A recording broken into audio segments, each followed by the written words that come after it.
साथियों,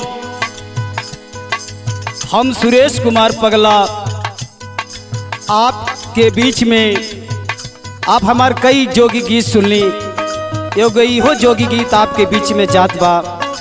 हम आशा ना विश्वास करत हैं आप लोग प्यार दुलार जरूर दिहल जाई।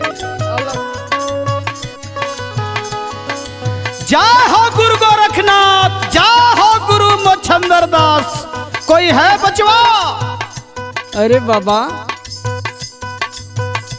इतनी कम उम्र में आप जोगी काहे हो गई हो? भैया, हमार जीवन का कहानी बहुत दुखद है भैया।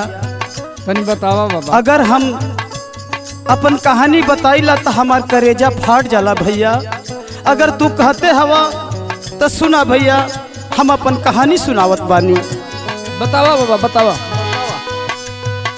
अखिया के समहनवा मरले बाप महतारिया हो नजरिया बरसे।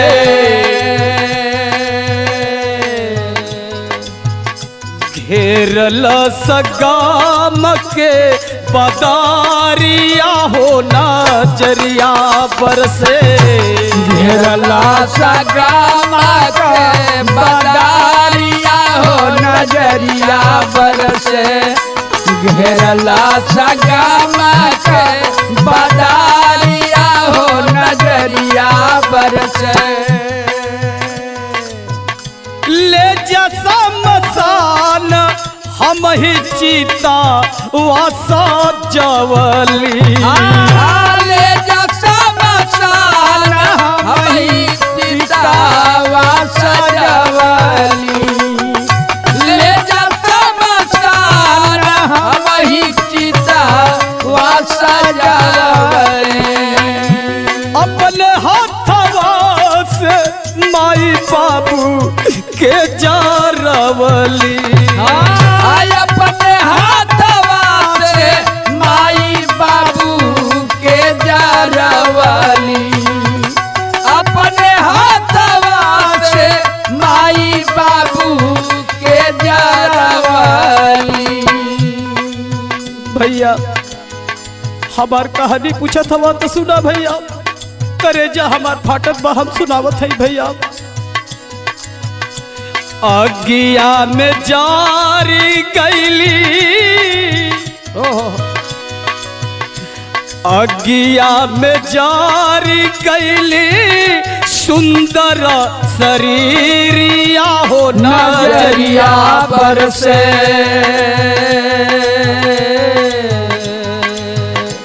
अगिया में जारी गईली सुंदर शरीरिया हो नजरिया बरसे।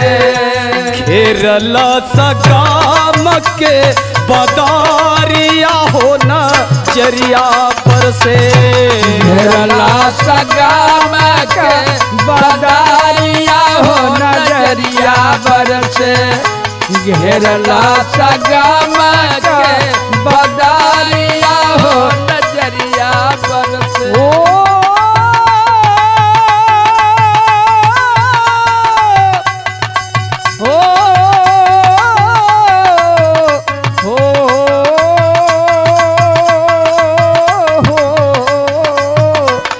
घेरला सगाम के बदारिया हो नजरिया बरसे। घेरला सगाम के बदारिया हो नजरिया बरसे।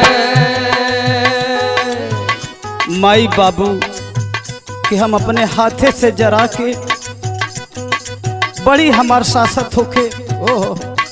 आगे का भैल भैया, हम सुनावत हई। बताई बाबा। घरवा दुआर छोड़ली नगरिया।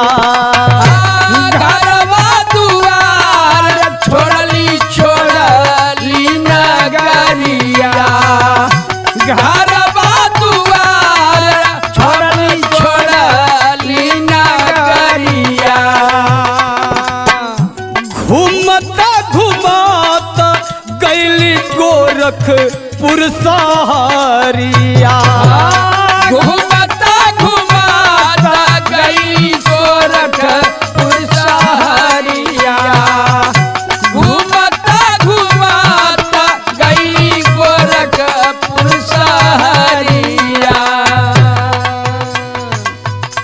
बाबा गोरखनाथ जी के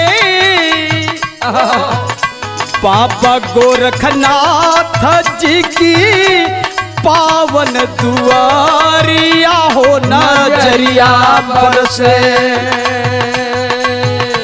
घेरल सगाम के बदारिया हो नजरिया बरसे घेरला सगाम के बदारिया हो नजरिया बरसे घेरला सगाम के बदारिया हो नजरिया बरसे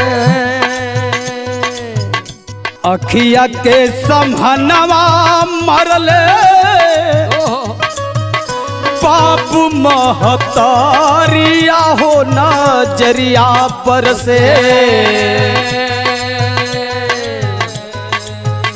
बनी गईल जोगी गेरुआ धारिया हो नजरिया बरसे बन गईली जोगी गेरुआ धारिया हो नजरिया बरसे बन गईली जोगी गेरुआ धारिया हो नजरिया बरसे आर हो नजरिया बरसे अब हो नजरिया हो नजरिया बरसे बन गईल जोगी गेरुआ धारिया हो नजरिया बरसे बन गईली जोगी गेरुआ धारिया हो नजरिया बरसे बन गईली जोगी गेरुआ धारिया हो नजरिया बरसे।